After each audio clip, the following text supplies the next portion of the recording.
মদিনার সেই সময়টা ছিল ভয়ঙ্কর কষ্টের। খাবার নেই, পানি নেই, চারদিকে শুধু দুশ্চিন্তা। সাহাবারা দিন পার করতেন খালি পেটে।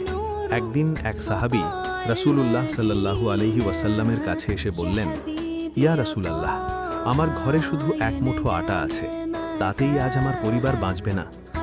নবী সাল্লাল্লাহু আলাইহি ওয়াসাল্লাম শান্তভাবে বললেন, তোমার যা আছে তা নিয়ে এসো, আল্লাহর ওপর ভরসা রাখো। সেই এক মুঠো আটা আর একটু তেল। নবী সাল্লাল্লাহু আলাইহি ওয়াসাল্লাম নিজ হাতে দোয়া করলেন। তারপর বললেন, সব সাহাবাকে ডাকো। 1 জন, 2 জন, 10 জন, 20 জন, শেষ পর্যন্ত পুরো মজলিসের সবাই খেল। কিন্তু আশ্চর্য, পাত্রের খাবার শেষই হল না। সাহাবারা কাঁদতে কাঁদতে বললেন, এ তো আল্লাহর পক্ষ থেকে স্পষ্ট নিদর্শন।